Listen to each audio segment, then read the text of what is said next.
Blog Talk Radio.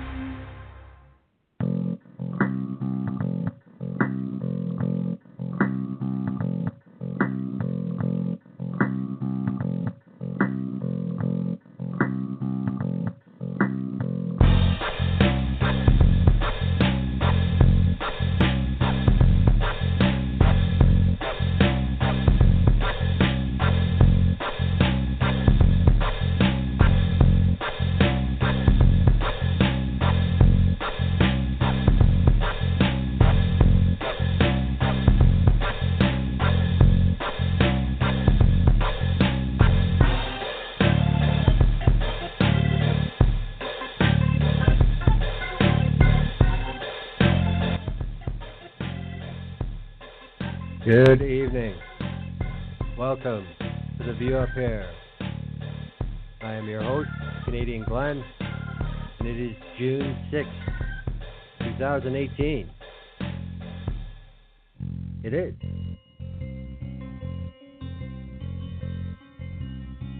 It is election eve in Ontario.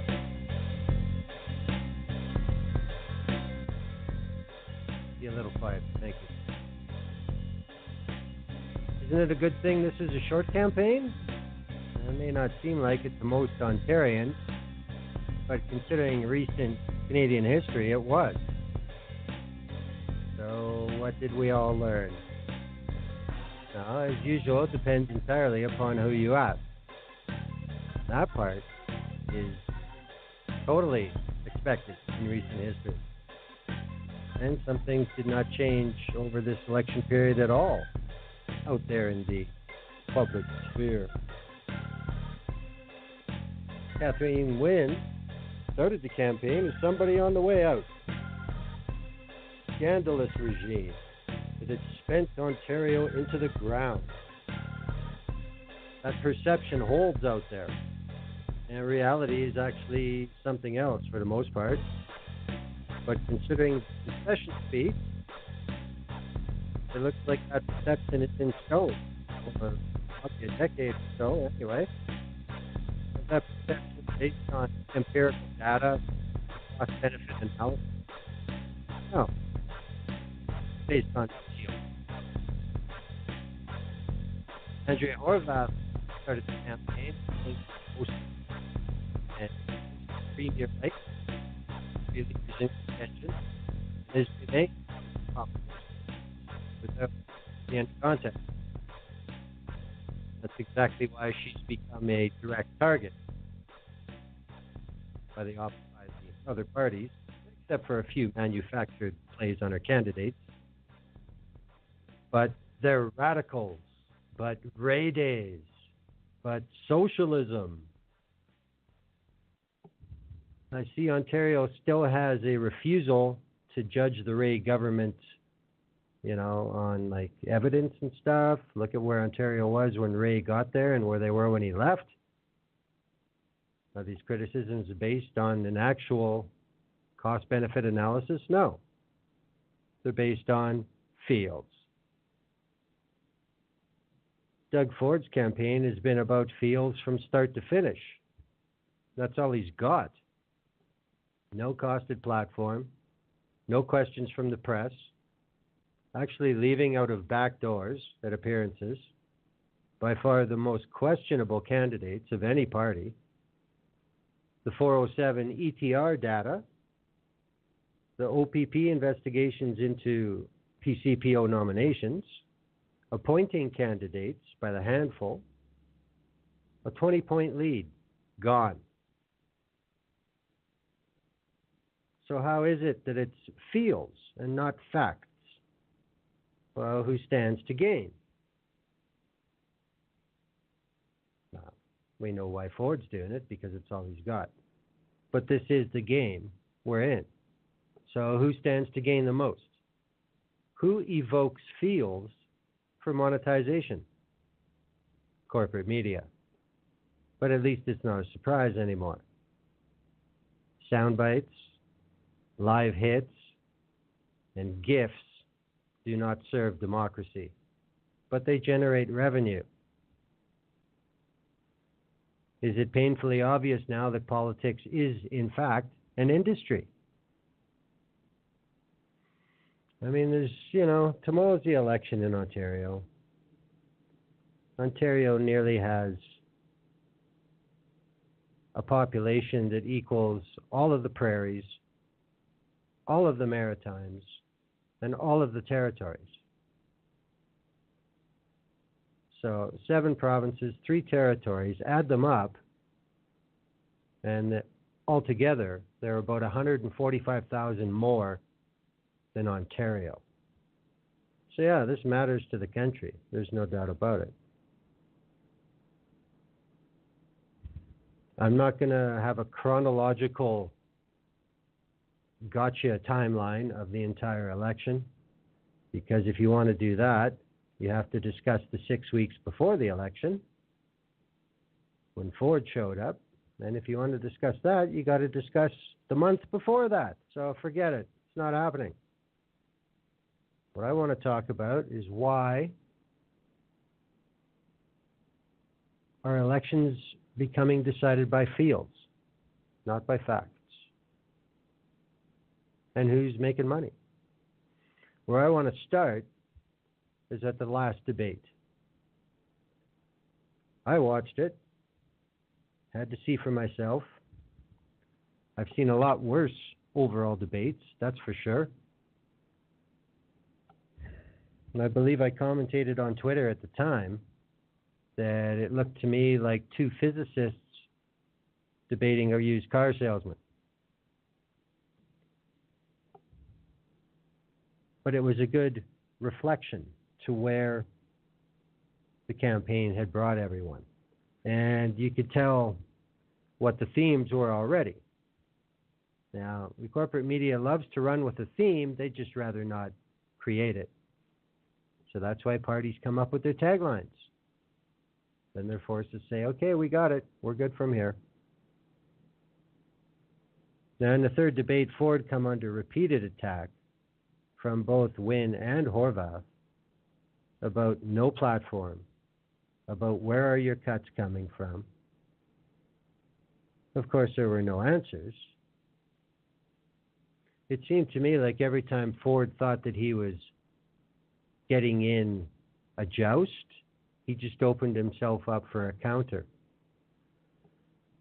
He made a point of asking Andrea Horwath about the error in the addition in the party platform that was, a little more than $1 billion a year difference.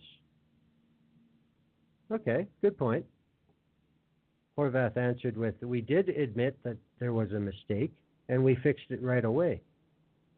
Where's your platform, Mr. Ford? So he didn't really get anywhere. A lot of folksy bullshit, as usual. Ford basically attacked Ford basically attacked Horwath start to finish, which verified for everybody watching that he knew who his real enemy was.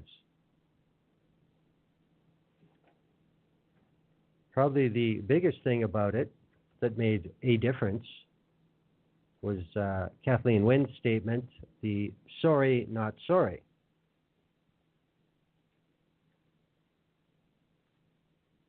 Interesting. I'll say one thing about Ms. Wynne. She's got guts. She's not a quitter, and as many people have been saying the last few weeks, history will come to judge Kathleen Wynne not nearly the same she's being judged right now. Considering her position, what more could she do? Somebody had to attempt to interject some truth into the campaign.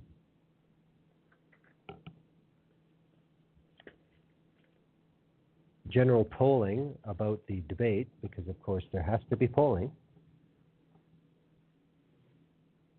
was fairly partisan in results, but the general consensus was Andrea Horwath had gained the most.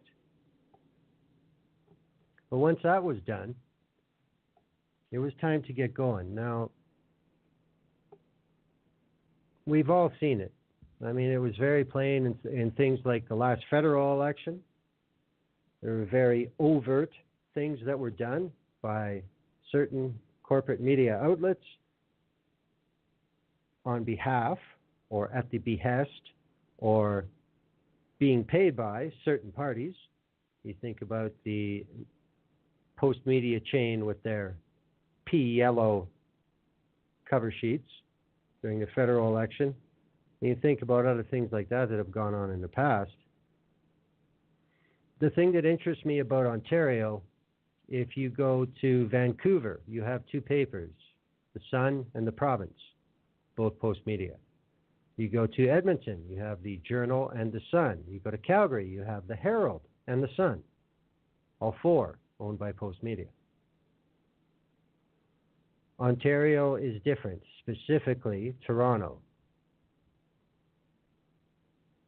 Post Media is there with The Sun, with the National Post. The Toronto Star is there. And a third player, the Globe and Mail.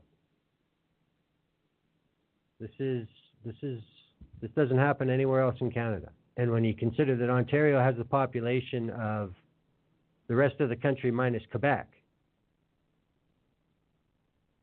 those three outlets have an awful lot of reach, as those of us in the rest of the country know. You cannot peruse Canadian media without seeing the Globe or the Star. It's impossible. Doesn't matter if they don't have satellites across the country like Post Media does. Post Media is special about the way they're losing money. They have their own plan.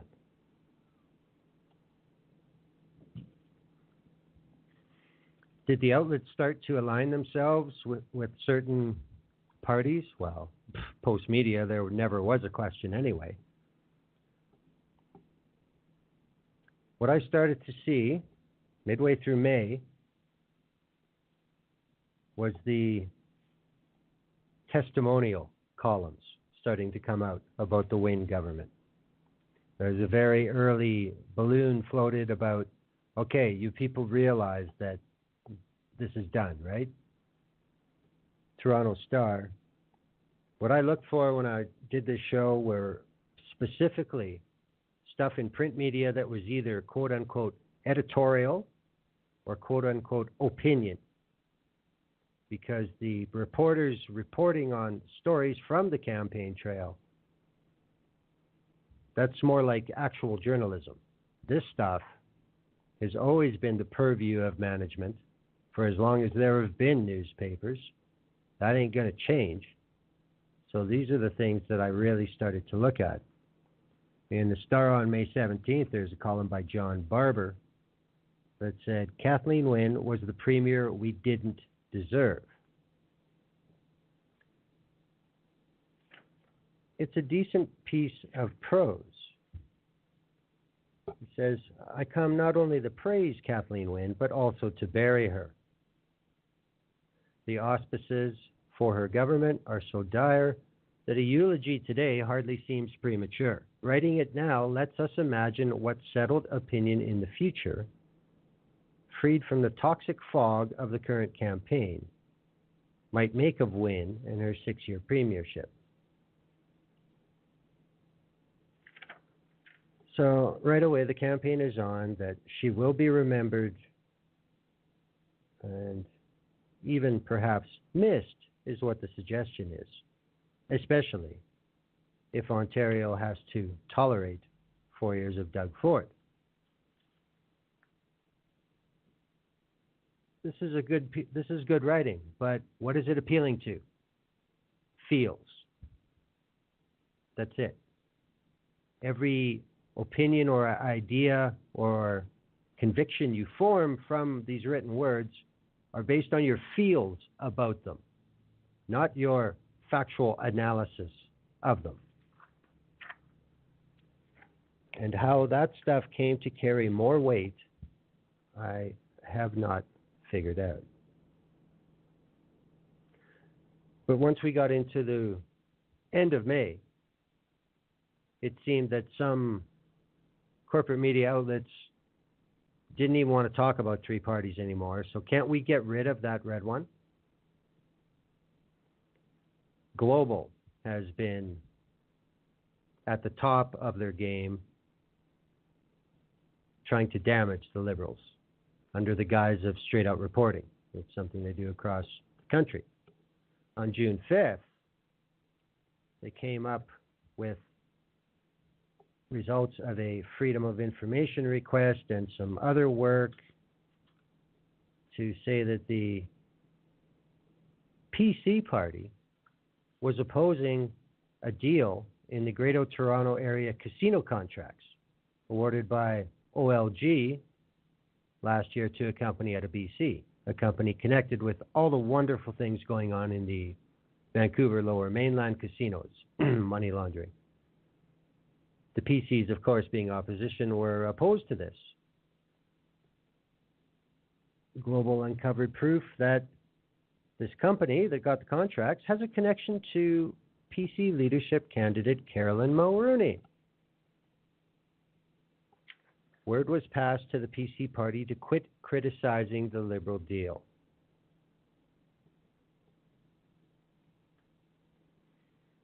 A Toronto investment fund has asked the Ontario and BC stock market regulators to investigate the circumstances surrounding the Toronto area casino deals. So, this was out of character for Global. On the surface, this is, look, the Liberals are giving away dirty contracts, but then when you look into it, the effort to make a stink about it was stopped by the opposition. And why? Because what was soon to be one of their leadership candidates had a big piece of that company.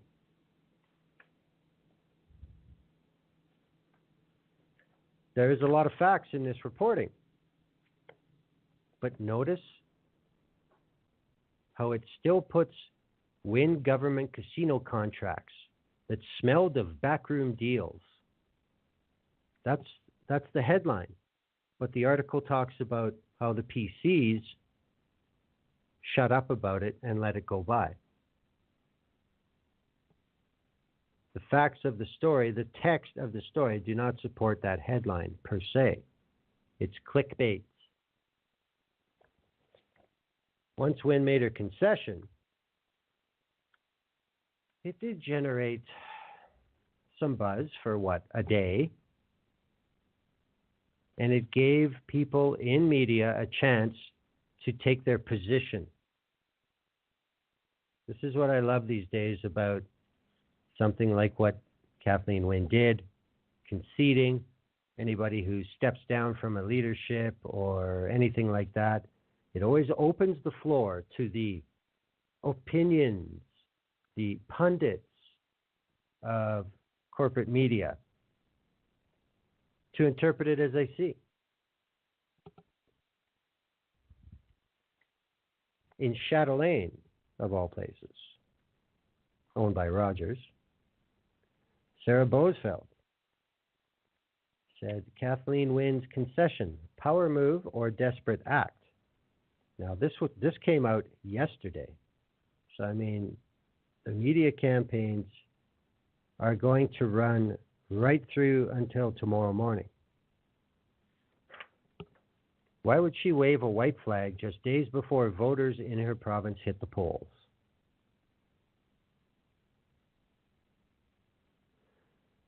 The Ontario Liberal Party leader, whose team is on track to surrender so many of their seats in Thursday's provincial election that they could even lose official party status. She said that she knows voters want change and that most don't want to see her reinstated as premier. But she urged they should vote Liberal anyway.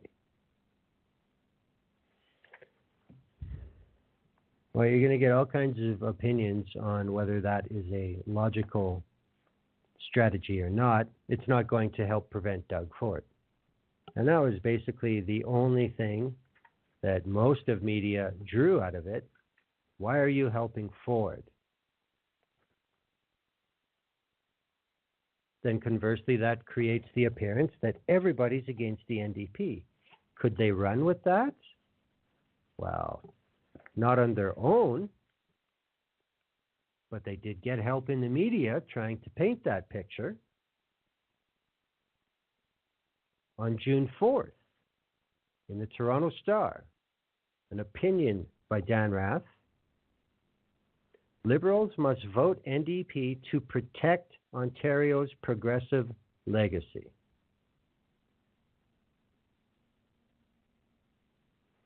This is another column that has a byline that promotes one idea, but most of the text of the article talks about something else.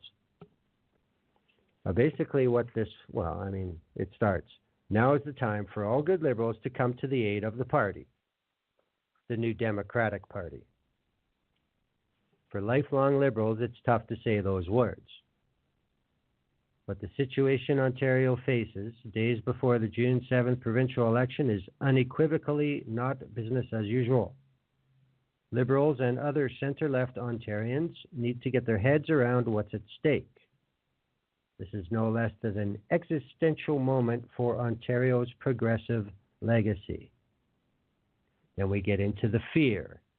Doug Ford and the Tories have in their sights the very essence of the province we've created through more than 40 years of progressive government, including the last few years of Bill Davis's PC reign in the late 1970s and early 1980s, and excluding that nasty far-right business with Mike Harris and Ernie Eves from 1995 to 2003.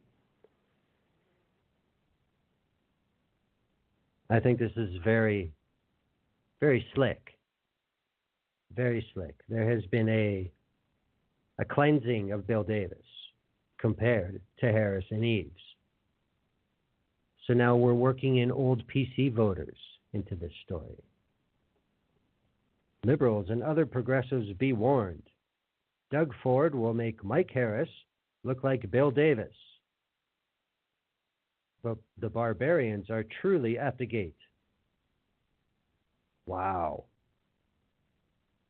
This election is about protecting and preserving the progressive achievements and securing the advances in social justice and liberal values that generations of small L and large L Liberals have fought for.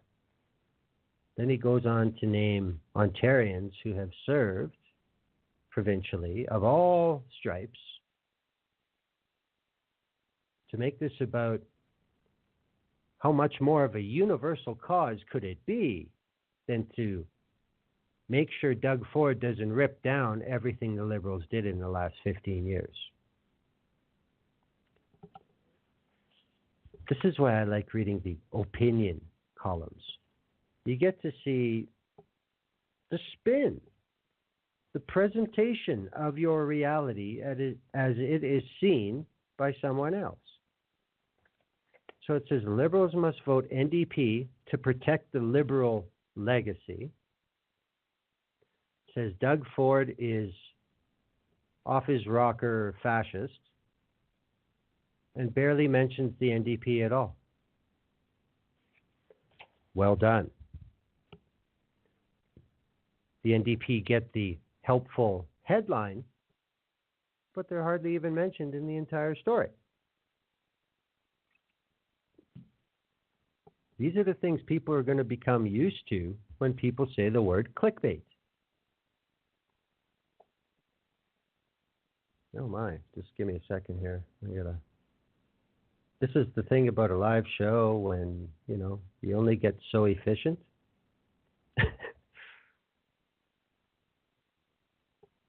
Oh, how do I feel about the guy? We'll get to that. Don't worry. We're just getting going. There's always a surprise to come out of media, and you wonder, why did they do that? What are they trying to gain from that? And sometimes the enemy of your enemy is your friend. June 5th, Toronto Sun. Tarek Fatah, why Andrea Horwath's NDP deserves our vote.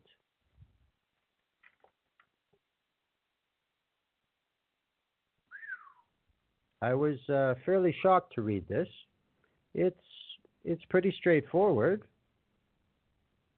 It's got a little bit of Toronto histrionics in it, just for relevance for the market. But I guess I have to say that Mr. Fatah can actually write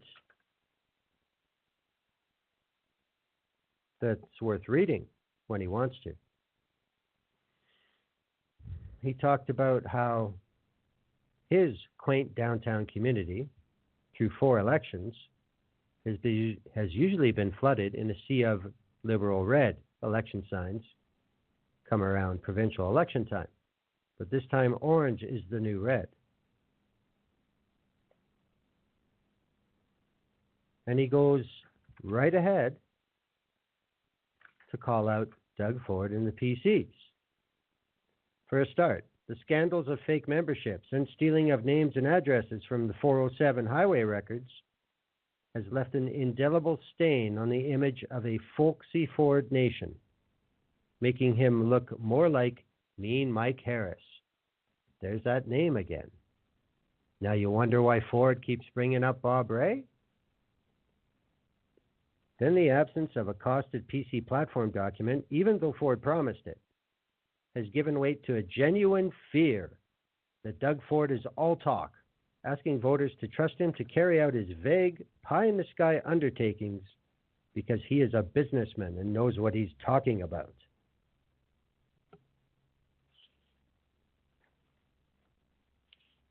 It's not just that. There's evidence of an experience to Fatah as well. A couple of months ago, my lefty friends and I went to hear Ford speak during his PC leadership bid and were impressed by his folksy, good-natured style, a sort of compassionate conservatism many Ontarians could relate to.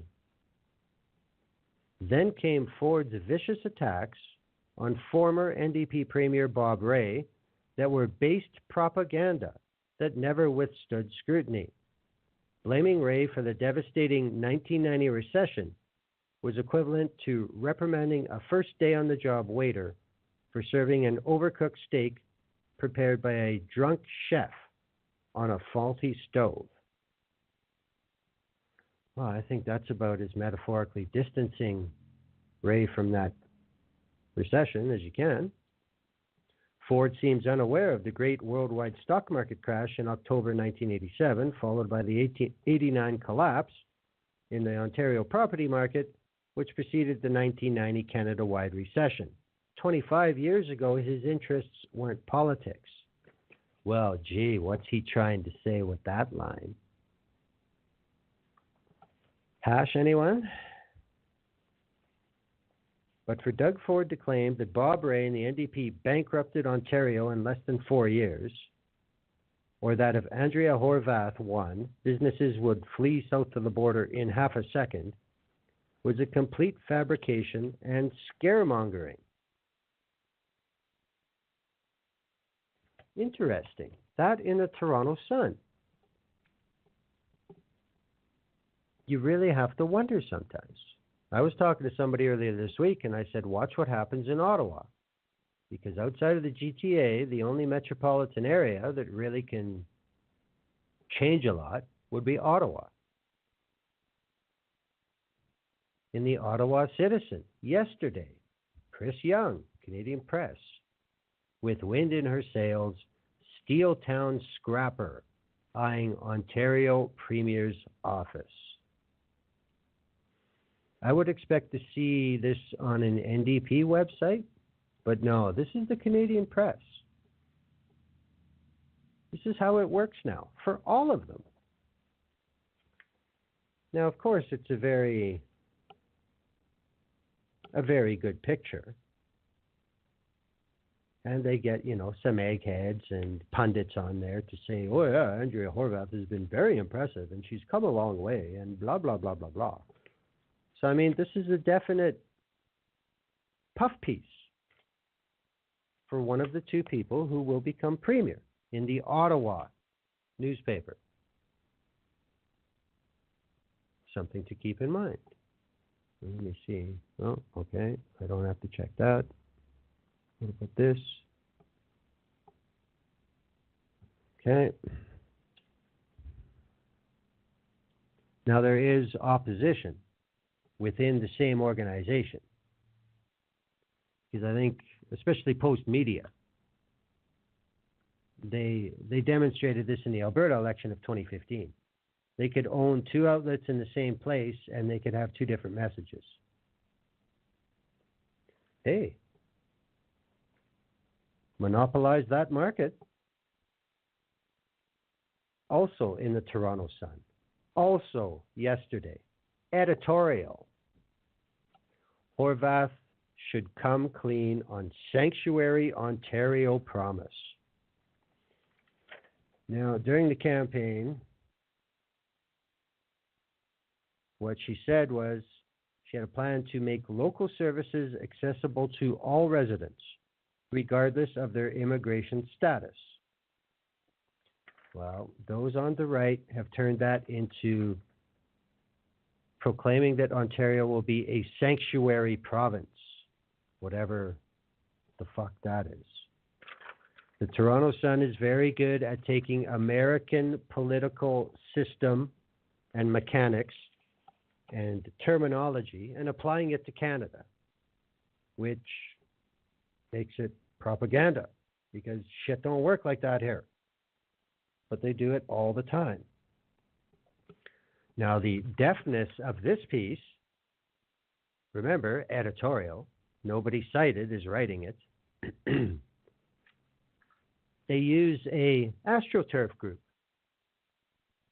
as their justification for writing this editorial because, you know, they don't have an axe to grind. Oh, no. It is the Concerned Doctors of Ontario. Ontarians will be familiar with this group. These are the guys who want to allow two-tier health care, who want higher minimums for physicians, who want the moon. These guys have said that because Andrea Horwath insisted that Ontario will be a sanctuary province, whatever that is, it's going to cost $2.5 billion a year. And the NDP leader has not costed that into her campaign platform.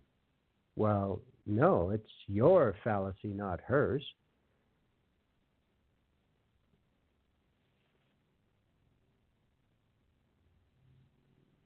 Now, they're coming back at her with basically the same thing that Wynne and Horwath have been using on Ford since day one.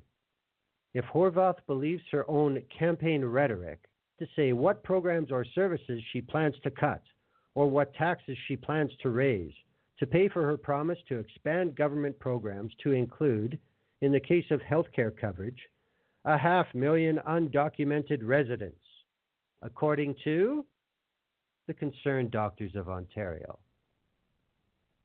So if you want to know how many undocumented people are living in your province, you turn to an AstroTurf doctors group for stats?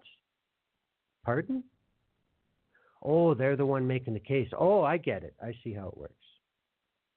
Nor does it account for the billions we'll likely need to offer welfare, education, and other provincial programs and services to anyone who asks.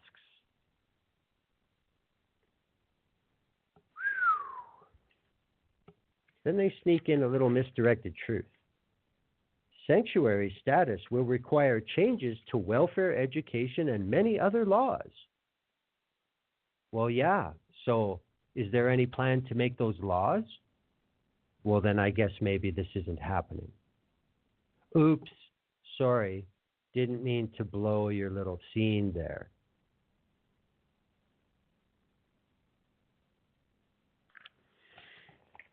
So it just demonstrates from within the same building, the same newspaper, the directions. Now, there are those that say, well, doesn't that demonstrate a free press? No, it demonstrates free marketization. Tarek Fatah, who is on the right for life, among other things, basically said Ford is full of shit. And Horwath deserves your vote.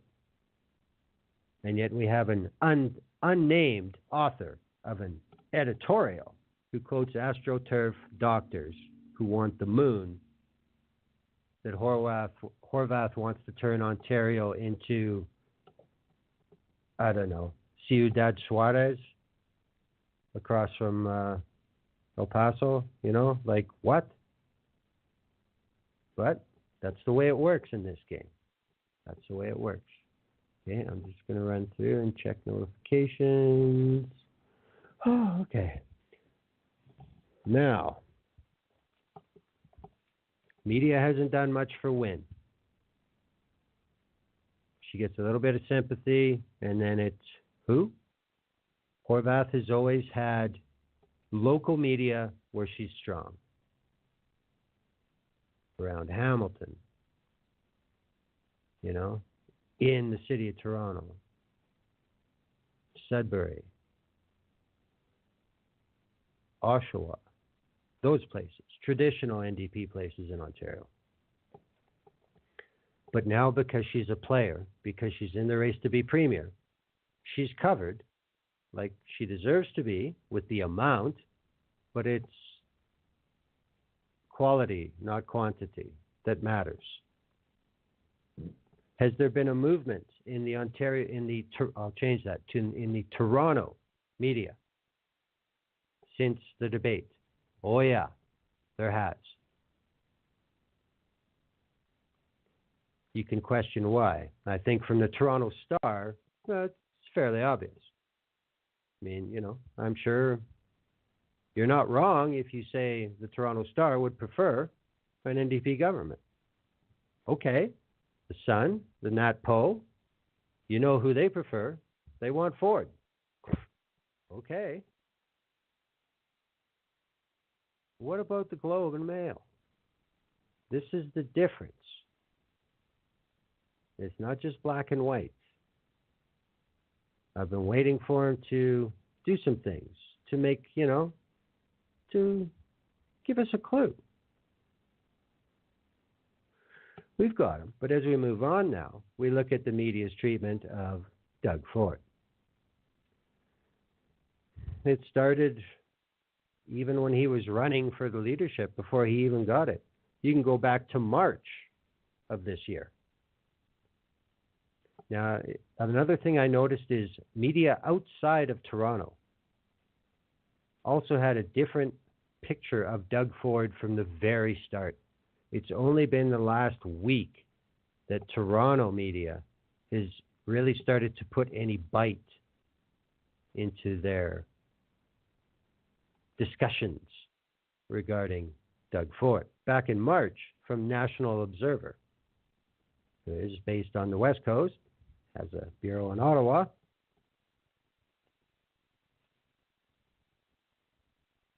Now, it kind of starts with a premise. If you think that a conservative backlash against the Me Too movement and women in politics doesn't exist, you would be wise to pay attention to what's happening in Ontario. In a somewhat surprising turn of events, Doug Ford just beat three well-qualified and, for the most part, experienced women to win the Ontario Progressive Conservative leadership in a largely contested and down-to-the-wire chaotic race that had Christine Elliott winning the popular vote, still losing the leadership campaign. Sound familiar? Okay, there we go. How do you feel about Trump and Hillary? There's no other reason to put that in there.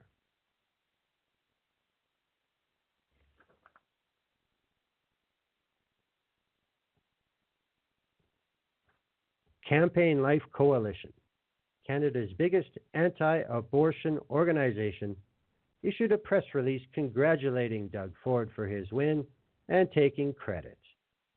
While the anti-abortion group's number one candidate was Tanya Granick-Allen, who primarily ran on a campaign to repeal and rewrite the sex ed curriculum, Ford was clearly their option B.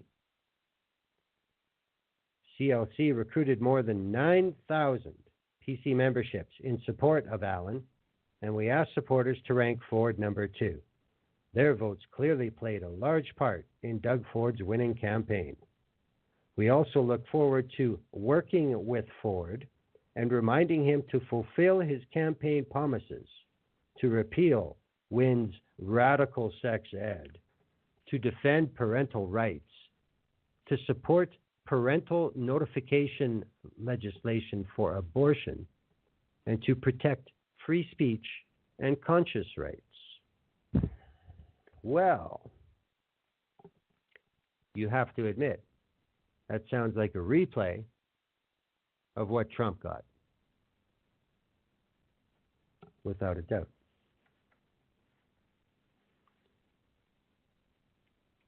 In an interview eerily reminiscent of Trump's flip-flopping answers to abortion issues, Ford stated that, while he's pro-life, he would be hesitant to reopen the abortion debate. However, he would have no issues allowing other members of his caucus to reopen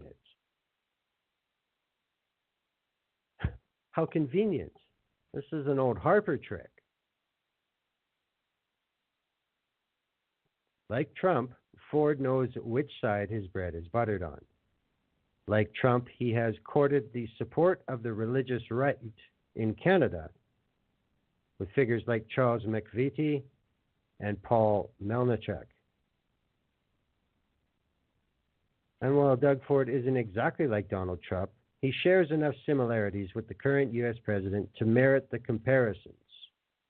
Like Trump, even though he's well off and enjoys considerable wealth, Ford fashions himself a man of the people, someone who is here to defend the average folk's best interests, immune to backroom deals and the party establishment.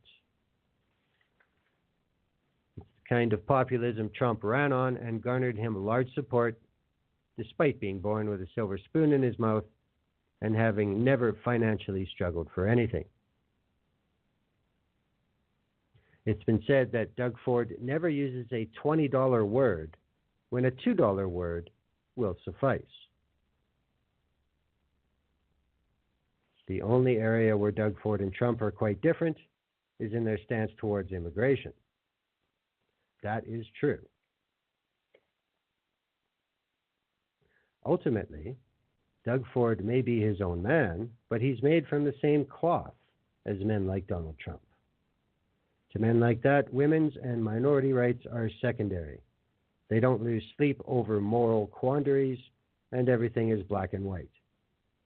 Nuance is something that eludes them both, and what isn't on their personal agenda can easily be pushed aside and sacrificed on the quest for political power and influence.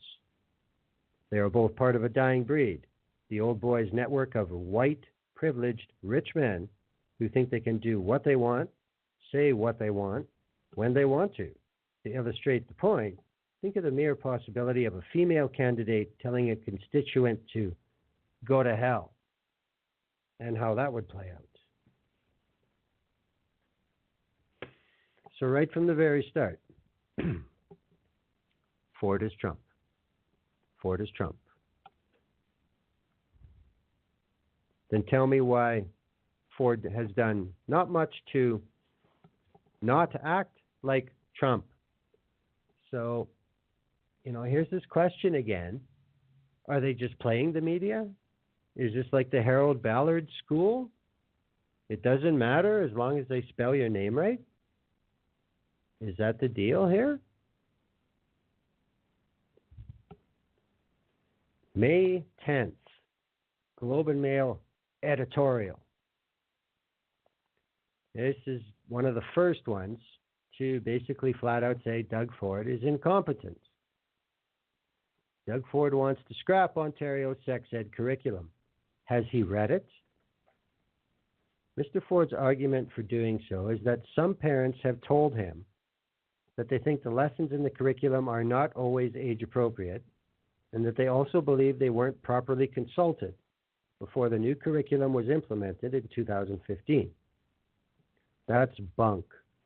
This tired line of argument is merely the gloss that has been put on a vociferous and often misinformed opposition to the new curriculum, led by religious groups and socially conservative family organizations.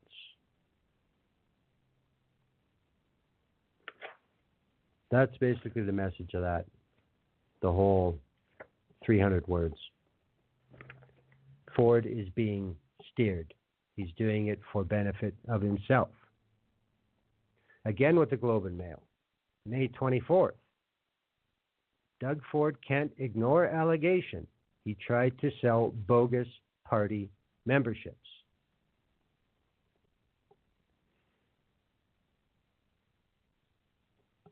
This was a little surprising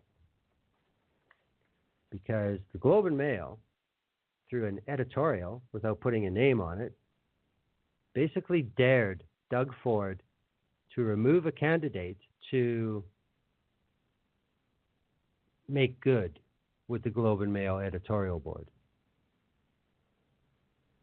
Ontario PC leader Doug Ford is wrong to say that an audio recording on which he appears to be trying to sell bogus PC party memberships in Etobicoke should be taken as no more than a last-ditch smear campaign by his opponents.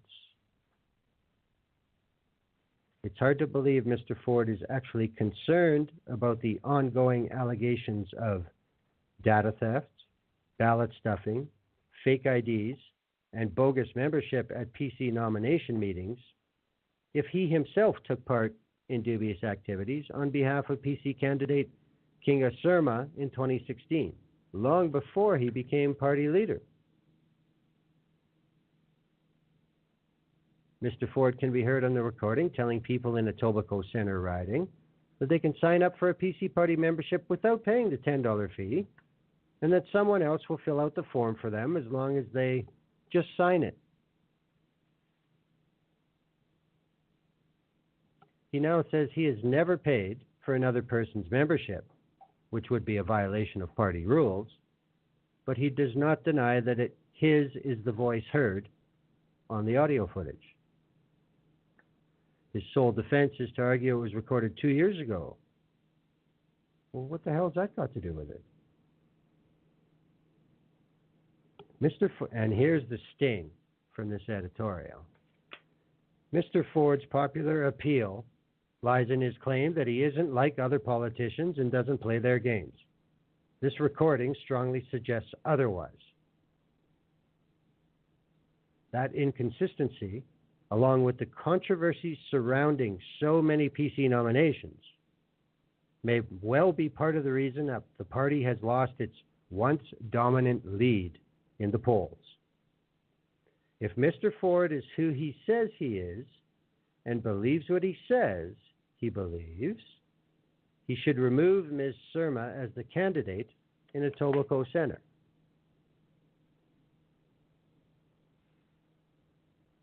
That's going a bit strong. Of course, it didn't happen. But I think that was very important in this campaign from a corporate media standpoint. That was a paper through the editorial board calling for a candidate to be removed. That's a strong statement. Despite Ford's lead, which was dwindling almost daily by now, the most impactful and meaningful factual compilation with Fields, always with Fields, to get published about Doug Ford was in The Guardian. It was not in a Canadian paper. I wonder why. It seemed the Globe and Mail was not impressed with Mr. Ford. We know the Star's not impressed with Mr. Ford. It was written by Martin Lukacs, who has appeared in Canadian press all the time, had first-run articles in Canadian press. But this piece, apparently nobody would pick up in Canada.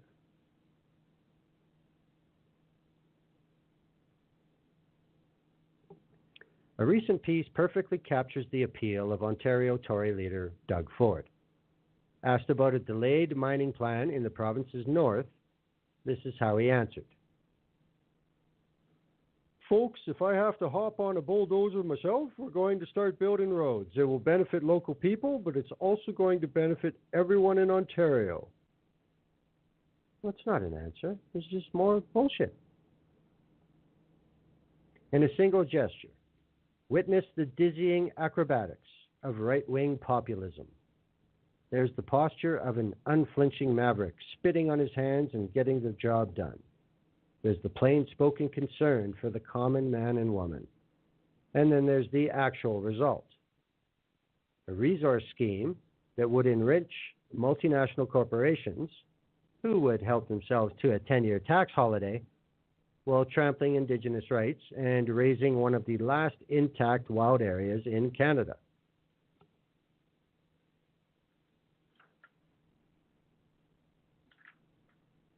The spectacle has nevertheless dazzled most of the media. The result has been the frequent amplification of Doug Ford's claim to be an outsider in alliance with the little guy, crusading against the elite, the ones he says drink champagne with their pinkies in the air. Never mind that he inherited a multi-million-dollar business from his father, a conservative politician. Never mind that he has consisted on the never mind that he has coasted on the political machinery of his brother, former Toronto Mayor Rob Ford. Never mind that he spent years as a city councillor trying to dismantle public services, has surrounded himself with Stephen Harper's closest advisors, and is now advancing policies that would be a Trump-like giveaway to the wealthiest. Half-baked denunciations of the elite are apparently enough to eclipse an entire career of fealty to them. Oh, that's a pretty strong statement. Maybe I'm starting to figure out why no Canadian paper picked this up. But here's something important that he points out about this whole game, and I agree with this.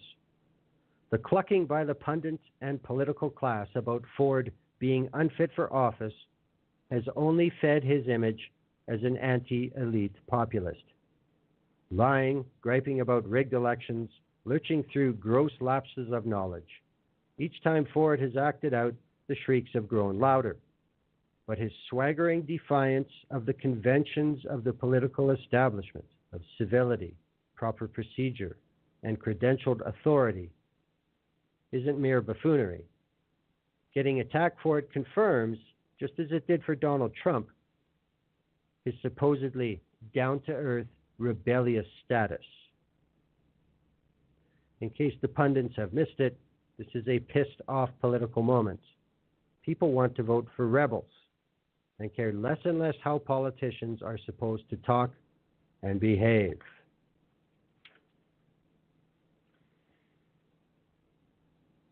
The Liberals have gone through some deathbed conversions, raising the minimum wage in the face of pressure from social movements like Fight for 15 and Fairness. But it's too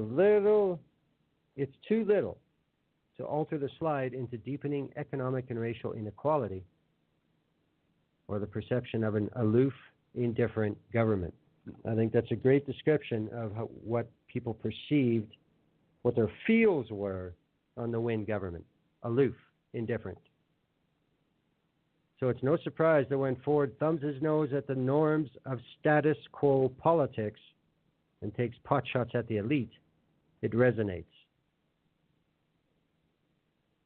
Except he's channeling all that anger and discontent not into shaking down the elite, but into shoveling our collective wealth into their hands.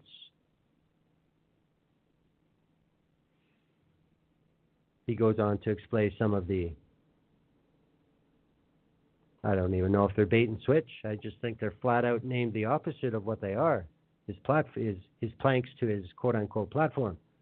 A tax break for low-income earners. Well, after rolling back the minimum wage, it actually leaves them poor. Break for the middle class, that is in fact for the most wealthy. And the corporations that were worried about a slight increase in minimum wage, they're getting a $1.3 billion tax cut giveaway.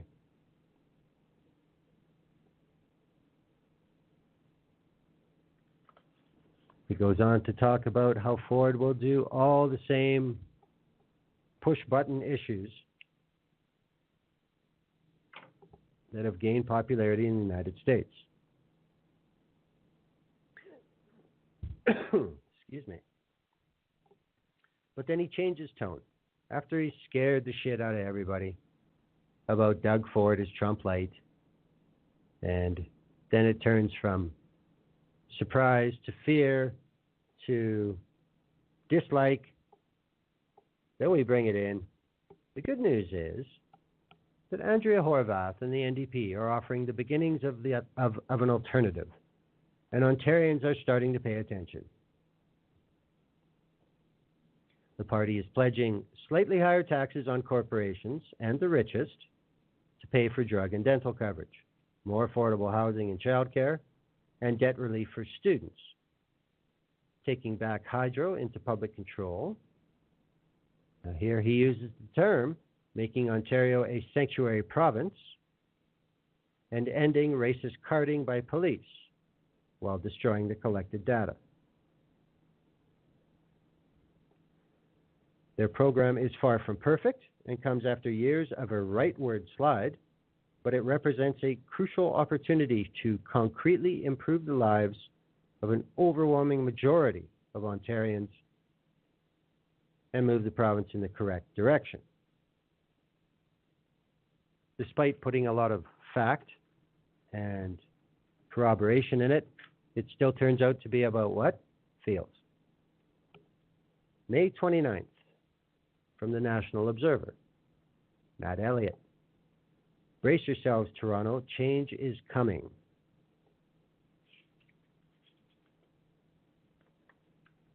Even at May 29th, it will either be Progressive Conservative leader Doug Ford or Andrea Horwath of the Ontario NDP.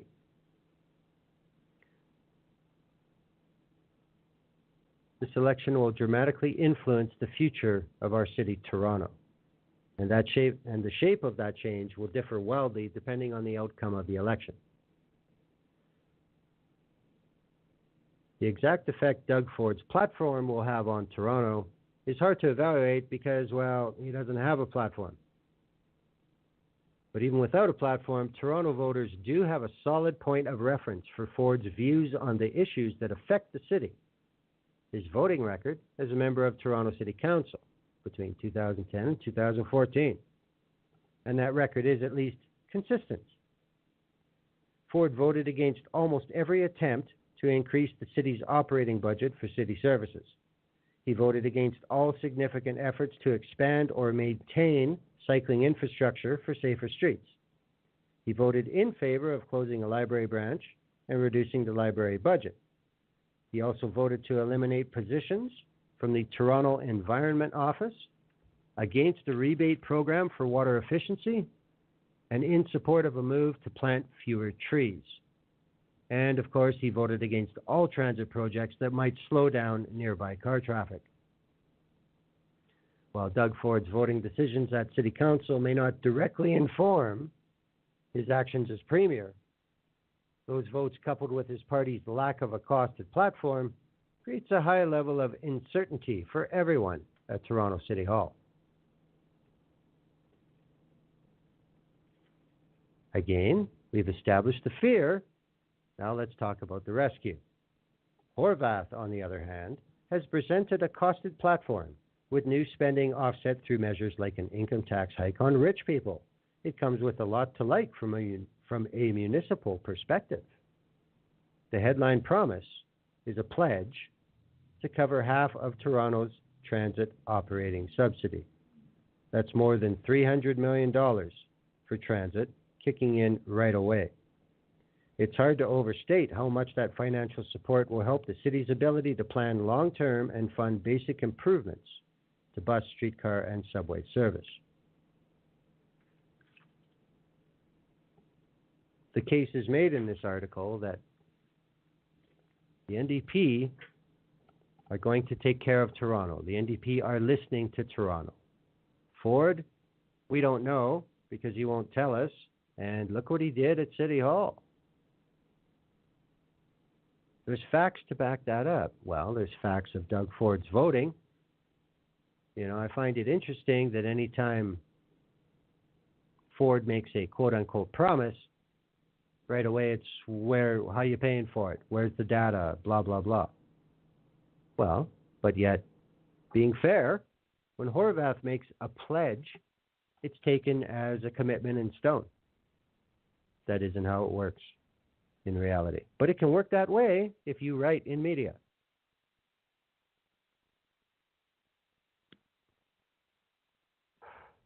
Now, again, just like Martin Lukács was very critical of Doug Ford, and it wasn't published in Canada. Now, there are some straightforward things coming from independent media. In Ontario, one of them is QP Briefing, qpbriefing.com.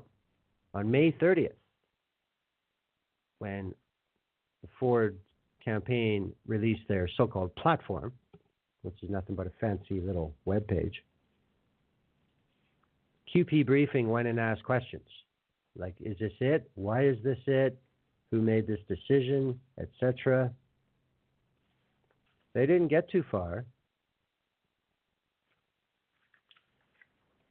but it followed a similar pattern. The message was too harsh for mainstream, but then this is not their mission either, to be mainstream. Speaking about the so-called platform that isn't a platform, the NDP continued to blast the PCs for their lack of details. At a campaign stop in Leamington, NDP leader Andrea Horwath said the lack of a funding plan undermines the PC leader's credibility. If Mr. Ford is only prepared to write a list of things he might do and put it on the internet, that's not good enough. The reality is, that statement alone, that's factual and that's legitimate. But look where it goes. The reality is, people deserve to know what Mr. Ford's plans are. What is Mr. Ford going to cut? What services are going to be threatened by Mr. Ford's cuts? So this is the silence of Ford working against him, allowing this.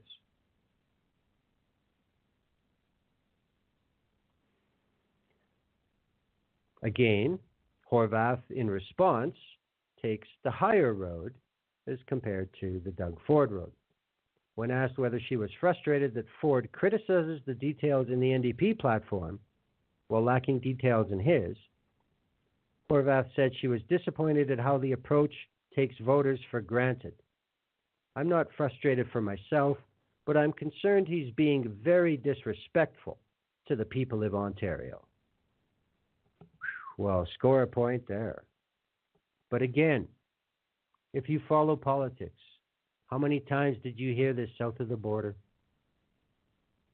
about Trump spouting bullshit?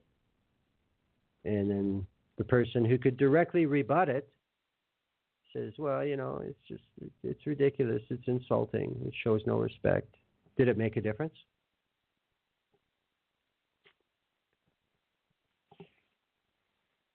This is a piece that really explained the most how what is being said by most respected economists now, that going by these vague details that Ford put out, he's going to have a higher deficit than the NDP or the Liberals. But when you don't actually put out the numbers, it's hard to nail him down on it. Mike Moffat was one that said, forget it, this is garbage. I believe it's Don Drummond was another. We got into the month of June, and media recognized that there were two contenders. All media. Doesn't mean the coverage was even-handed or unbiased, but at least they both recognized there were two entities that they had to monetize their coverage. The more descriptive work, the more explosive work remained out of Toronto. Kitchener-Waterloo Record, June 4th. Greg Mercer. Of all the Waterloo Region candidates trying to win in the June 7th election, only one has a former Prime Minister, Ontario Premier, and Federal Cabinet Minister stumping for him. Mike Harris Jr., the Progressive Conservative candidate in Kitchener-Conestoga, has the help of some of the country's biggest conservatives in his bid to get to Queen's Park in the upcoming provincial election. That includes former Prime Minister Stephen Harper, star attraction at a $1,222 a head Toronto fundraiser for the candidate that was hosted by his father and former Premier, Mike Harris Sr. When the 33-year-old political newcomer announced his surprise entry into politics in March, former Cabinet Minister John Baird was there to endorse him. While Mike Harris Jr.'s connections are notable, that hasn't stopped the questions about why he was handpicked for the job by PC leader Doug Ford. After struggling through high school, he ran a failed frozen yogurt business in Waterloo, worked at a blue jean store, a Bass Pro Shop, and sold security software for Writ, a tech company chaired by his father. Again, the question of qualifications comes up. If you look at one side of the ledger, oh, he's more than qualified. Look at those supporters. What this article basically says is, how did the previous MP, who is also named Michael Harris, got removed? Mike Harris Jr. pops up out of nowhere, gets all this support, doesn't even talk like a politician, 33 years old. But, you know, he's got the bloodline and we can hold him to stuff. Does a story like this run in even the Star? No. Why not? Too many facts? Confuses people? They get bored? They click? They go away? In the last few days, the fear has been turned up. Post-media, the fear has been turned up on Horwath. Toronto Star, the fear has been turned up on Ford.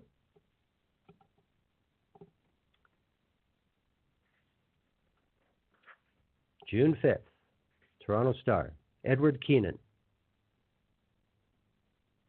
The question, which appeared in the headline of a report in the Star on Sunday. What's at stake for Toronto in Ontario's election? The answer? Everything. A Premier of Ontario with a majority government is the unstoppable boss of Toronto, able to dictate binding policy to the city's government on a whim. Able, in fact, to dissolve the city's government entirely and rule from Queen's Park if the mood strikes. The power isn't even just one of those theoretical discussion topics, like the idea of the Queen vetoing legislation is. Ontario premiers exercise their authority over Toronto all the time, to the frustration of local officials. Bill Davis stopped the Spadina Expressway. Kathleen Wynne spiked road tolls in Toronto. Mike Harris filled in half-dug subway tunnels, replaced elected school boards with provincial supervisors, and yes, forcibly amalgamated the 6 former municipalities of Metro Toronto against strong local opposition in every one of them. It is the Premier's city.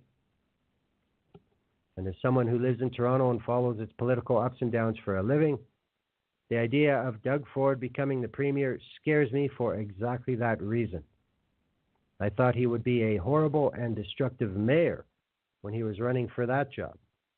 But the destruction he would be capable of here in the Premier's chair would be multiplied exponentially.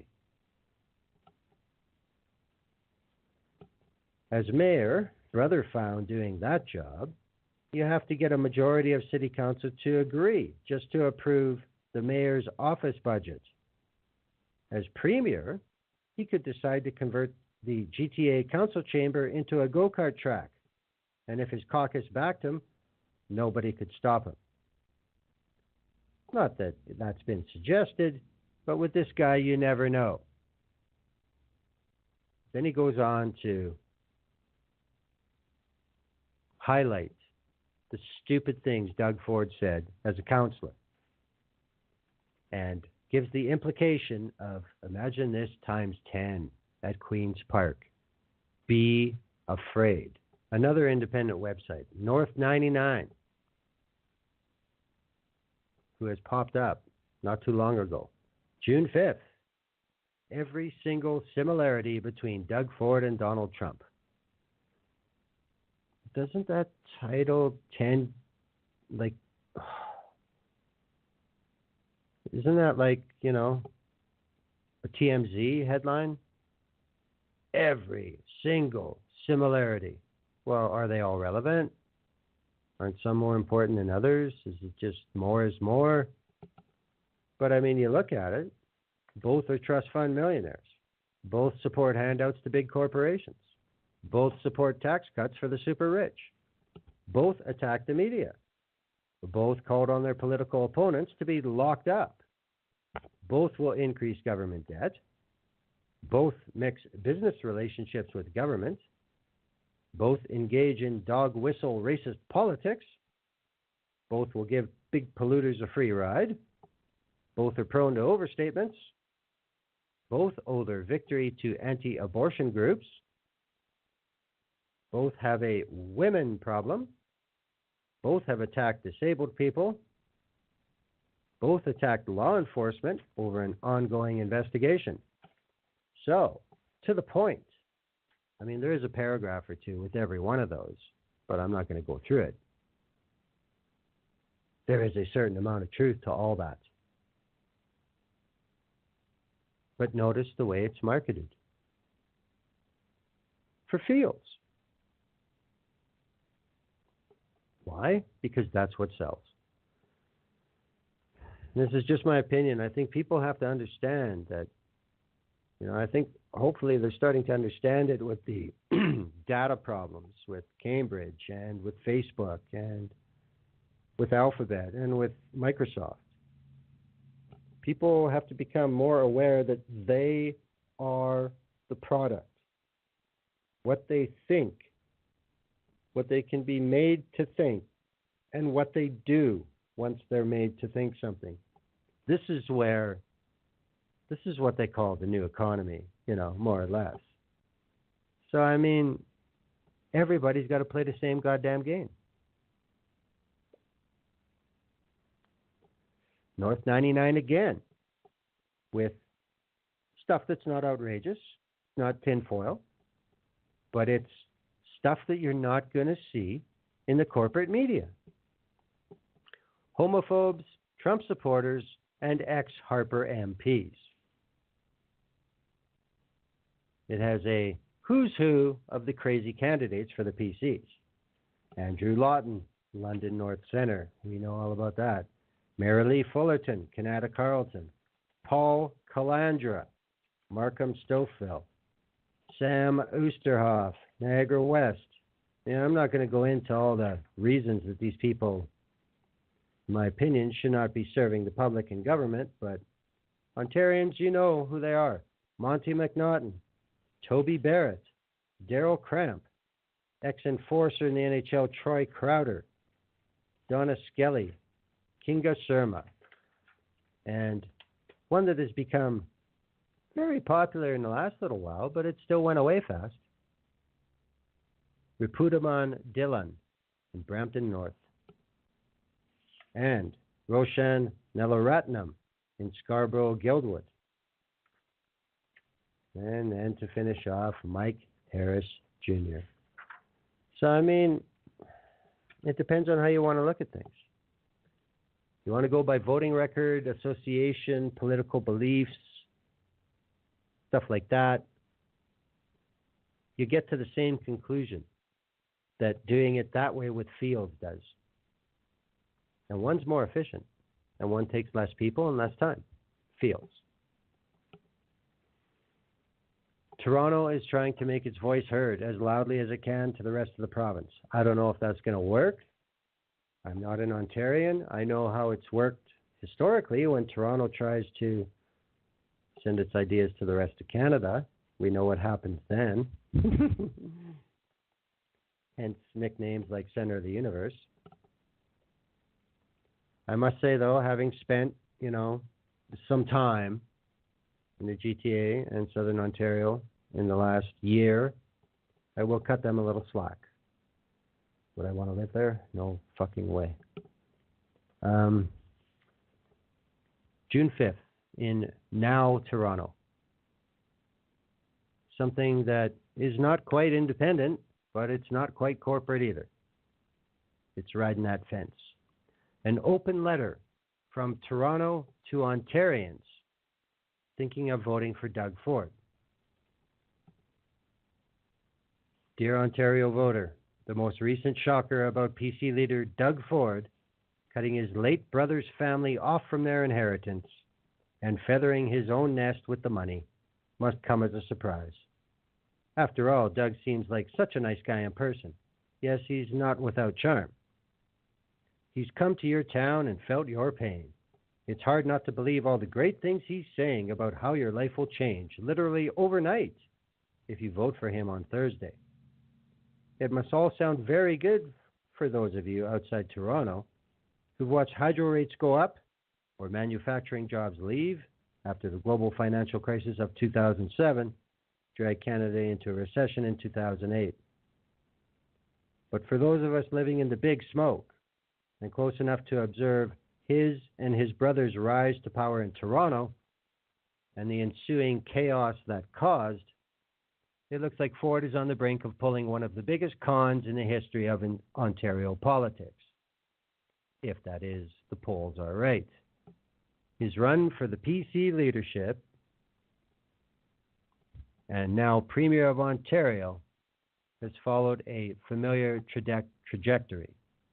It's like we've been watching the return of Doug's little brother Rob, only scarier. Back in 2010, Doug rode into office on the coattails of voter anger and the popularity of Rob. Their motto was respect for taxpayers. Today, a similar wave of voter antipathy has put Doug within a few percentage points of a possible PC majority. His motto is, for the people. But behind that shit-eating grin, the truth is that most of Doug Ford's political career has been about promoting Doug Ford. You may not care about all that, but it's worth considering just who you're entrusting your vote to on Thursday. Doug did say this election is about trust, right? Let's check the record then. Doug likes to talk about his family's years of service to the community. He claims to have donated his entire salary when he was Toronto councillor to charity, although it's not at all clear that he did. He's never divulged who's benefited from his alleged generosity. What is clearer is that Ford used the power of his office when he was councillor to do favors for his friends, some of whom also happened to be clients of the Ford family label business. Just Google the words Doug Ford conflict of interest, and you'll get the picture. It may be hard to believe, but there's a darker side to Doug. You may have caught a whiff of it from the supporters he keeps on the far-right fringes, not to mention some of the questionable candidates he's given his blessing to run for the PCs. Doug has been known to make the odd off-color remark himself, but that's just the half of it. Back when every reporter and cop in town was beating the bushes searching for the video evidence of his brother Rob smoking crack, some shady characters started to show up in the Ford's orbit. One of them, a high school friend of Rob's, who some speculate knew who shot the video, ended up being beaten with a steel pipe. Another got stabbed in jail. It all seems like something out of a movie, but then again, Doug used to be a mid-level drug dealer in his youth, according to an expose at the Globe and Mail that Doug threatened to sue over, but never did. If you didn't know better, you'd think Doug was a biker or something. That may all be water under the bridge for most, but a career built on lies is something all voters should be concerned about. Indeed, Doug likes to call himself a businessman. He does it every chance he gets. He's fond of mentioning the fact he's been president of the Ford family business ever since dear old dad passed away and handed over the reins. There are conflicting reports of just how successfully Doug has managed the family's financial affairs. For all his supposed business prowess, there have been failed forays to expand operations south of the border. Managing a business that employs a couple hundred people and managing the budget of a multi-billion-dollar provincial government are two different things. And when it comes to the financial affairs of government, Ford has shown a tenuous grasp. The PC leader released a document with numbers on it last Thursday and tried to pass it off as the fully costed platform. Only there's a $6 billion at least hole in the bottom line.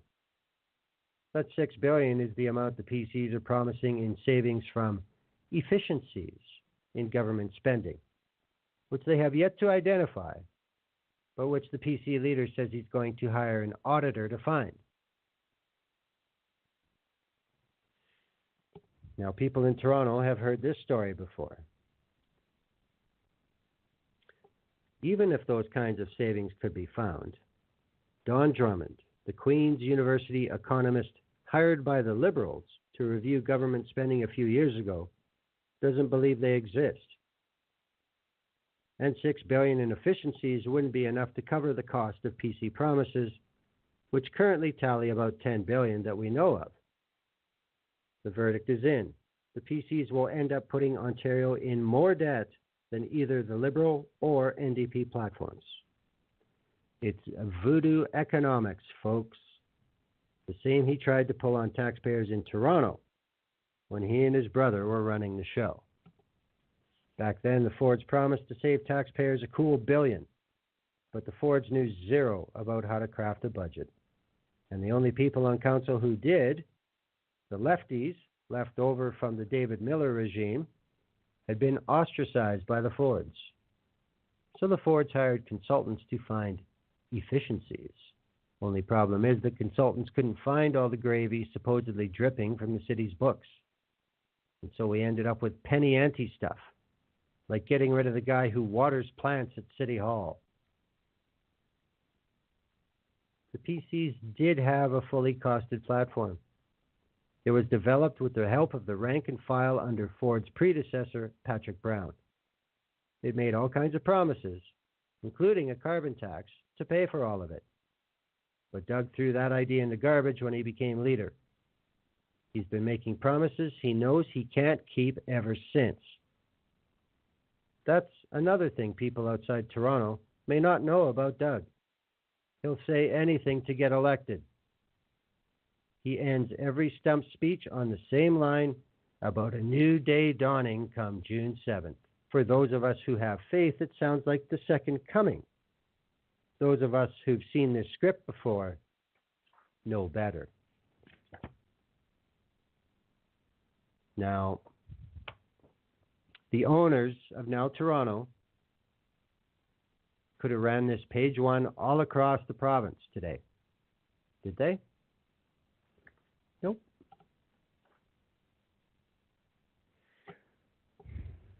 I've been talking to people for, the last couple months about this election. I've been watching for parallels to Alberta 2015. Did see some definite parallels from the last debate, with Jim Prentice being interchanged with Doug Ford.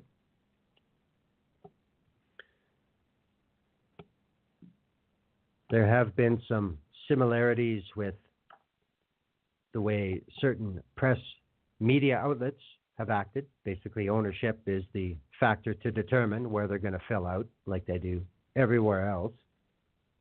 It's holding true for the most part.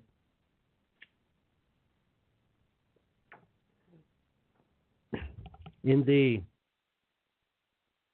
2012 election in Alberta, the Wild Rose Party, led by Danielle Smith, was supposed to romp to a majority, and the progressive conservative dynasty would be over. Polling was consistent. no way Redford was going to win again. Everyone was attacking the Wild Rose, and they had the same basic campaign strategy. Just promise shit. Don't put out any paper. Whatever. We're better because we're not them. Then in the final week of the campaign, something broke. Lake of Fire. A Wild Rose nominee, the riding just on the southwest edge of Edmonton. Some old posts from Facebook or a website had been dug up claiming that homosexuals were going to burn forever in a lake of fire. All corporate media seized it, jumped on it. The Wild Rose lost about 25 points in the last week and ended up opposition again. Redford had a bigger majority than she went into the campaign with. See how that works?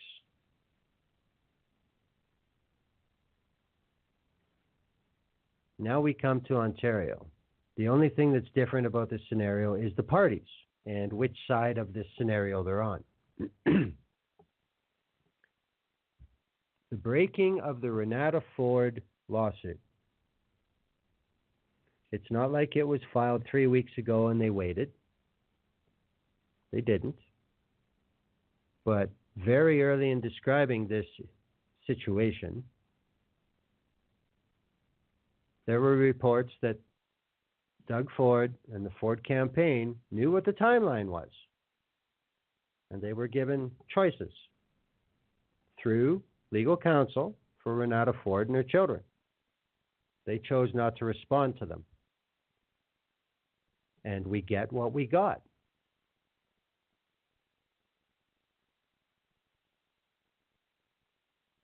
But has the media explained it that way? No. This is, again, TMZ caliber, depending on which side of the fence you're on.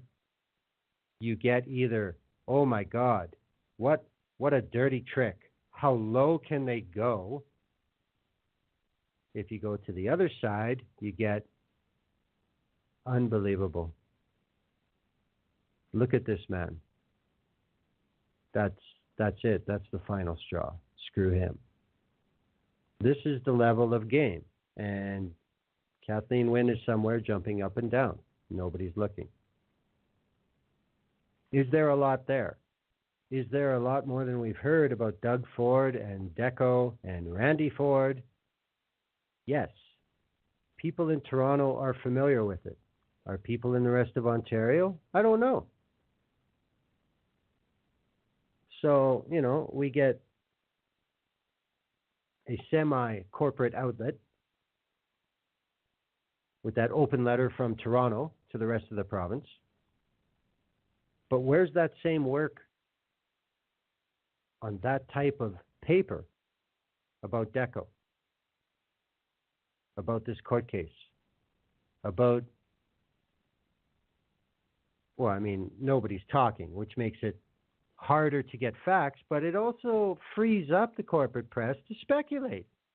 Because at the bottom of everything they write, they can say, we contacted the parties and they all refused to comment. Carte blanche. But this could be the Lake of Fire moment. Because the Lake of Fire election in Alberta, it still looked like the Wild Rose was going to win. But boy, they were hurt by that. Well, they weren't just hurt by it, they were decimated by it. I've been watching the polling in Ontario. At this point in time, I would like to acknowledge, if you look at the polling graphics in my slideshow, you will see in the lower left-hand corner, there is a copyright, and that is by Ecos Research. I would like to thank Ecos for letting me use their material. And yes, as far as polling goes, I do tend to pay attention to Ecos more than some others. Main Street, that's my decision. But again, there is no reaction to the lawsuit in the last 36 hours in polling. Does that mean nobody cares? Or does that mean nobody's saying anything because they're processing it? We won't know until tomorrow. I mean, I got a lot of material here on Ford and Deco and lawsuits and estate records. The statement of claim from Renata's case is available on Scribd. If you go through it, it don't look good. You just read the statement of claim and it's like, yeah, there's a case here where there's just too much detail.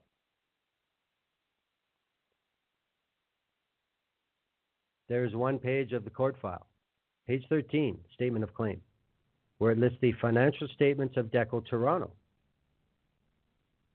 They are abysmal. Huge losses. From 2010 to 2017, let me add this up.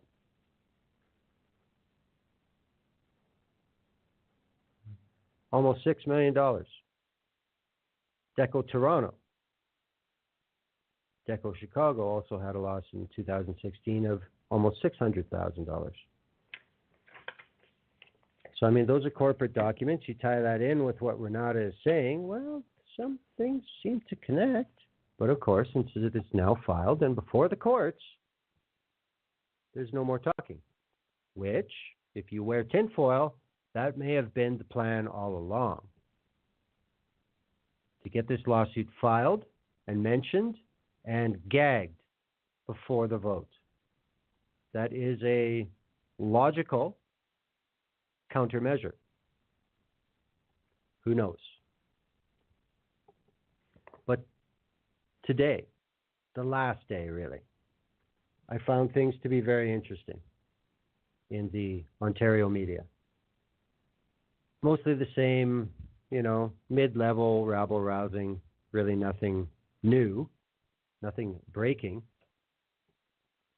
But there was an open post put on Huffington Post today. And it's titled, "It's Time for Progressive Voters to Rally Around Andrea Horwath." I'll read the text of it, and then I'll tell you who has signed it. Elections are about choices. Voters must choose the candidate and the party that they believe are best able to improve their lives and that of their families. Over the course of the last few weeks, we believe the choice that confronts Ontarians on June 7th has clarified. We have lost track of the number of scandals embroiling Doug Ford and the Progressive Conservative Party. Multiple police investigations continue into the nomination of Conservative candidates, the conduct of Conservative candidates, and the possible theft of private personal data of Highway 407 users allegedly used for political gain. Most recently, a lawsuit within the Ford family, a lawsuit within the Ford family has dominated the headlines, reminding us all of the turbulence and chaos that enveloped Doug Ford and his brother at Toronto City Hall. During that time, any progress in the city was impeded by the Ford family's private challenges. Now, just to reflect upon the nature of the fields in this open post so far, notice Doug Ford is mentioned by name, but Rob Ford is not. I've talked to Torontonians. There's a certain je ne sais quoi about Rob Ford, even to this day, even after everything it's been proven that he's done. Maybe it's because he's dead prematurely. But there's a certain reluctance with a lot of Torontonians to directly call out Rob Ford now that he's gone. So that's calculated. Doug Ford has refused to release a complete and costed platform, while at the same time vowing to slash $6 billion from the provincial budget. The size of this number would necessitate closing hospitals and schools, firing nurses and teachers, and depriving Ontarians of vital public services. Doug Ford's refusal to address the realities of climate change, his ties to the far right, and his open admiration for U.S. President Donald Trump make clear that a conservative government under his leadership would depart substantially from the moderation that Ontarians have come to expect at Queen's Park under progressive conservative, liberal, and New Democratic governments. I find this to be really well crafted for feels. Climate change denier.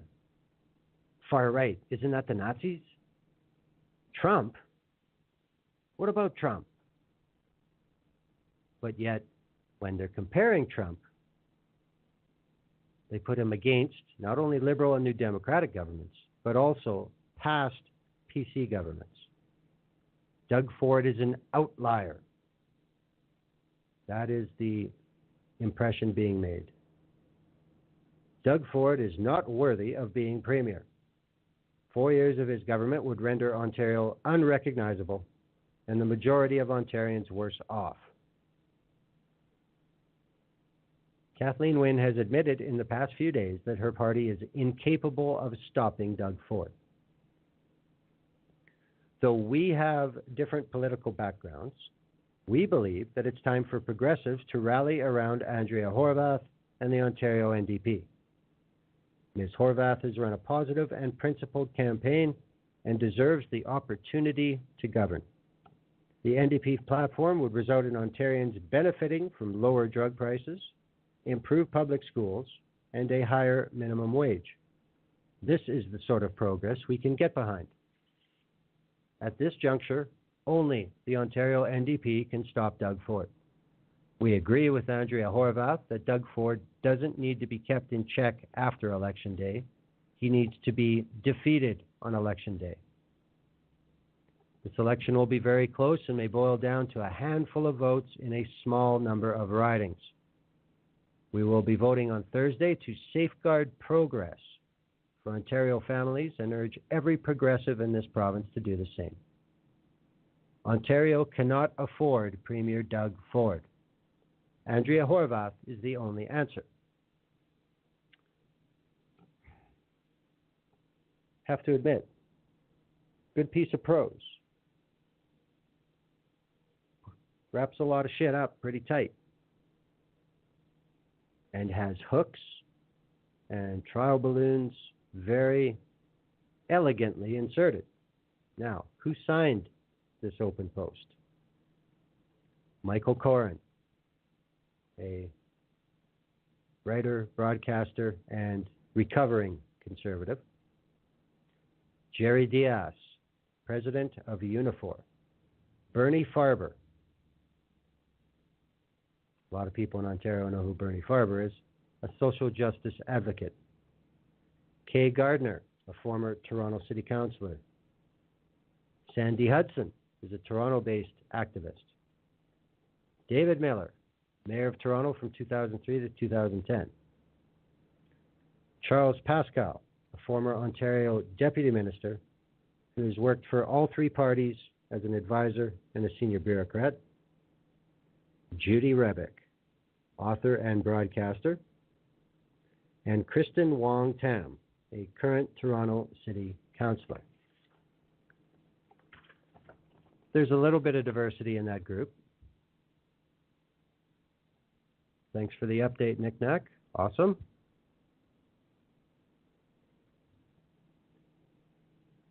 But you can see what the message is here. And it's, notice how the message has changed as we get closer to Election Day. There's a, you can feel the seriousness now. It's the same evocations for fields, but it's not waving a red flag with lights flashing. It's the more casual, the more, by the way, that happens when things are close, when you're not sure and you don't want to go too drastic. Something else that popped up today, which is worth mentioning, from Elizabeth Thompson at the CBC, unregistered groups targeting Ontario voters with online ads. This is something to consider going forward, not just about what's happening tomorrow. 24 groups who are not registered as third parties under Ontario's election rules have been quietly targeting Ontario voters with Facebook ads on a range of issues during the provincial election campaign. Under Ontario election rules, any group running political ads during a provincial election has to register as a third party once it spends more than $500. Knowingly contravening the rules can result in fines of up to $5,000. To date, 53 groups running Facebook ads during the campaign have registered with Elections Ontario. However, a review of ads by CBC News reveals that 24 groups are running advocacy or campaign ads without having registered. CBC has partnered with ProPublica, a nonprofit U.S.-based investigative journalism organization which developed a Facebook ad collector. The collector gathers ads from the feeds of people who agree to download its browser extension. ProPublica's Facebook ad collector allows CBC News to see the ads running on Facebook and to determine which voters the ads are targeting. Now, some of the groups running the ads have proven to be difficult, if not impossible, to trace. For example, Ontario for Ontarians is running 10 different Facebook ads, generally attacking leader Doug Ford. But the group's Facebook page and its accompanying website, notdoug.ca, give no indication of the source and funding. Vote for Our Children is running an ad attacking Ontario's sex ed curriculum and praising Ford. The ad targets voters between the ages of 35 and 60 who live near Toronto. A second ad being run by the group supports Roshan Nalaratnam, the PC candidate in the Toronto area riding of Scarborough-Guildwood. It is not known whether Ontario for Ontarians or Vote for Our Children has spent more than $500. Most of the other unregistered groups, which include professional associations, unions, private companies, are more open about who they are and what they're doing.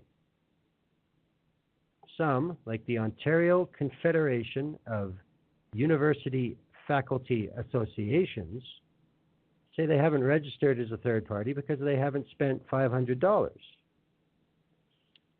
The Ontario Pharmacists Association is running a $100,000 Facebook ad campaign during the election, but says it doesn't have to register as a third party because the campaign doesn't favor a particular candidate or party.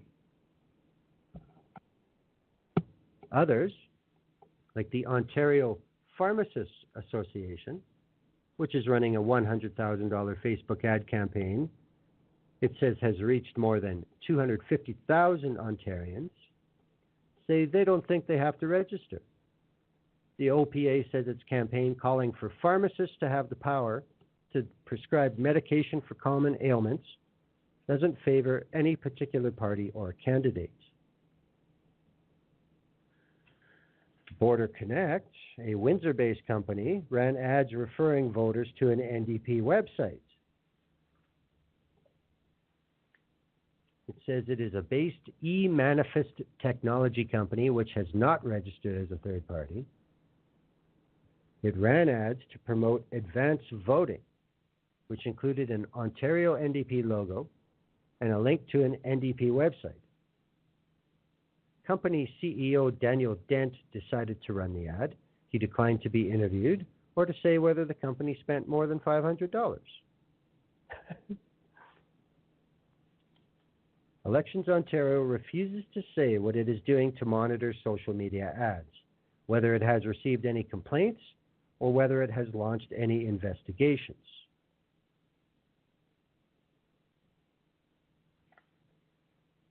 So, welcome to the 21st century, people.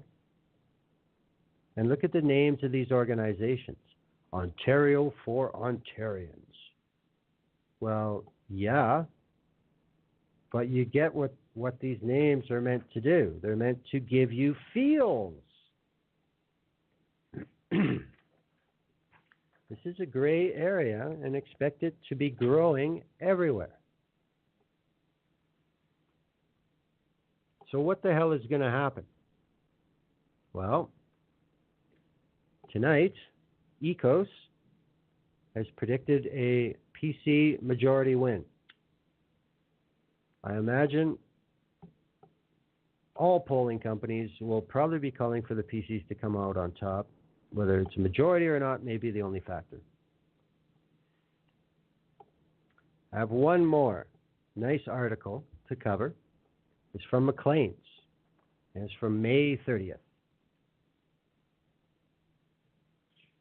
It's written by Vyas Saran, who is a public policy researcher in Vancouver, and it's called BC's Chaotic Post-Election Politics Could Be Coming to Ontario.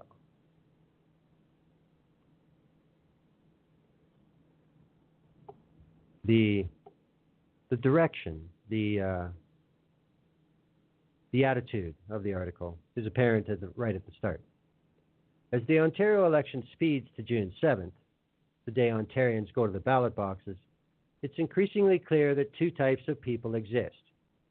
Those who put too much stock in the polls and goddamn liars. Voters of either persuasion might be inclined to assume that an NDP majority is on its way, and that the electoral map might even be rid of Liberal red. But a lack of local polling and an efficient PC vote should dampen notions that either contender for power will be able to pull off a landslide, let alone a majority. And given the propensity for centrists to shun the left, despite some real potential for demagoguery on the right, it's very possible that the Liberals can hold on to more than a handful of seats. Wow. This was written on May 30th. That's simply not true anymore. However, it does raise the specter. This leaves room to consider an interesting and plausible situation. Could the Liberals lose government but retain hold over the balanced power if the PCs and NDP run to a tight finish?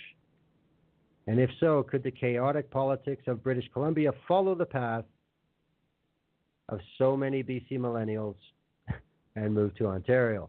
It goes on to explain what happened in BC. The incumbent Liberals of Christy Clark winning 43 seats, John Horgan's NDP winning 41, both short of a majority. That gave the BC Green Party's 3-seat caucus kingmaker power.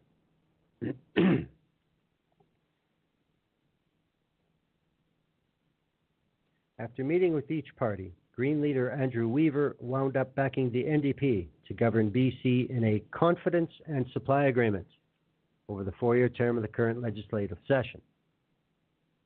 A deal that wound up being much less than a coalition, as there are no Green cabinet members, but one that included major stipulations, like a vow to hold a referendum on electoral reform. Now, just to get out for a minute, I've written that CASA agreement. It is a very solid document. Notice how the cries of the instability of the dirty marriage in BC have left. There have been issues they differ on, but there's been no question that the government would fall.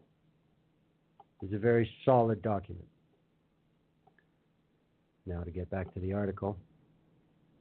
Things haven't always worked out to be as stable as planned. Indeed, during the dramatic confidence vote on the BC Liberal government, with an NDP Green CASA in hand, one NDP member's decision to use the washroom wound up threatening the agreement before it could even get underway. But overall, the BC NDP government has been allowed to govern on its own terms, even if by a razor-thin margin.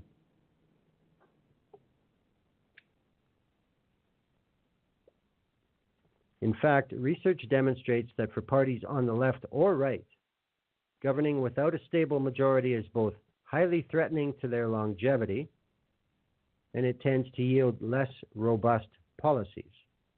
Because a confidence vote always looms around the corner, each policy decision requires entering into negotiation anew, imposing devastating transaction costs for those in power. Since stable coalitions, with their majority of support in the legislature, tend to demonstrate much stronger and more enduring policies, they attract greater trust with stakeholders, and most importantly, unlike minorities on the far left or far right, they tend to last.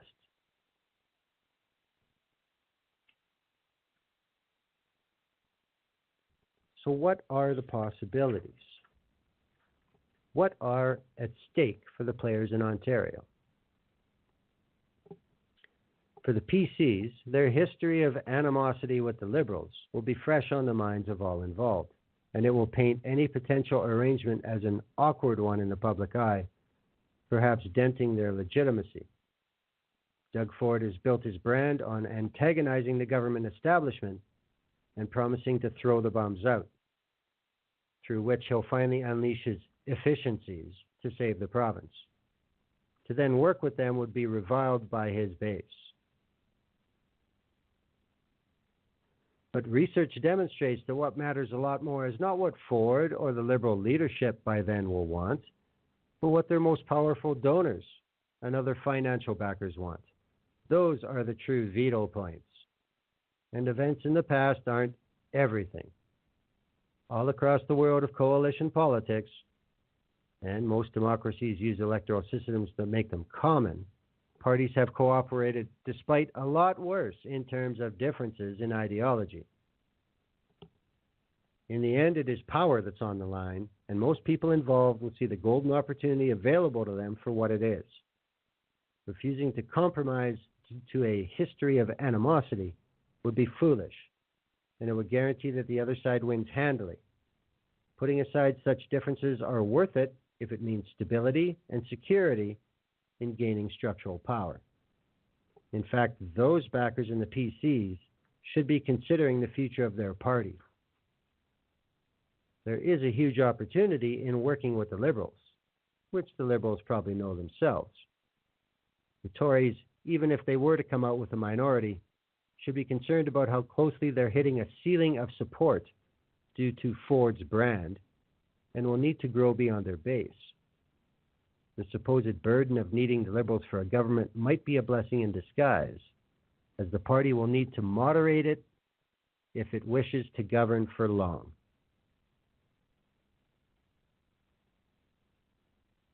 It would not be out of the question for the PCs to do what other large parties have offered, a huge ministerial post, perhaps even finance, to really show that they're interested in governing for more than just their base. On the other hand, the NDP and the Liberals seem like a natural match. And to the voters at least, leader Andrea Horwath wouldn't be risking much to work with the Liberals. There's little known about how their most key donors would side, but the chances are good they'd align with the Liberals, who actually co-opted many NDP planks into their most recent budget. But what would Horwath be risking otherwise? Well, depending on how much she would have to give up, and whether her circle believes that the future of the ONDP is to keep one foot in the left and one foot where the Liberals stand, she could risk her party being relegated back into third place. Left-wing parties generally decline electorally by moving towards the right and fighting for the middle. This case has played out this way numerous times in Canada, with the federal example of the NDP in 2015 being front of mind. And they were outranked rhetorically on the left by the Liberals. And when Canadian voters are presented with what effectively look like two Liberal parties, they will historically choose the real one. The pressure from Ontario's most powerful owners of capital, from business owners to investors to executives to lobby groups, will be huge with the party feeling the effects of red baiting and threats of investments fleeing the province from elite-owned media and other interests. It sunk Bob Rae's reputation in the past. Horwath may be better off sticking to her guns and doing what successful left-wing parties in recent years have done. Show the people their argument for a more politically and economically democratic society that responds to radical crises of capitalism and climate with radical policies to bring affordability and opportunity to Ontarians, rather than simply capitulating to the right's fear-mongering over inflation and government overreach. So even if Horwath needs to take on Liberal support, she has the high ground. By governing well, Horwath might be able to turn those voters onto the NDP for the long term and in the lead up to the next election, providing them a chance to be the major party to the left of center in Ontario. What will happen? I mean, at the end of the day, that is the deal right there. If there's a majority for either Ford or Horwath, it's a dead issue. But I don't see it that way. I see a BTR warning scared the shit out of me there in my headset. I see a minority tomorrow night. I just hope everybody in Ontario gets out and votes. I'm not going to even talk about strategy or whatever. Just get out and vote, goddammit. I think it's pretty clear. The higher the turnout, the lower Ford's chance. That's how it is. It's not about, well, it is about feels, but it shouldn't be, goddammit. Facts matter. Fuck your feels. All of ya. Think with your brain, not just your emotional center. That's it. Good luck, Ontario. Going to close her down for tonight. Not going to go any further than I have to. Besides, everybody's got stuff to do, especially people in Ontario. Get to sleep. You got to get up. You got to vote tomorrow. Thank you for listening to The View Up Here. We'll see you next week.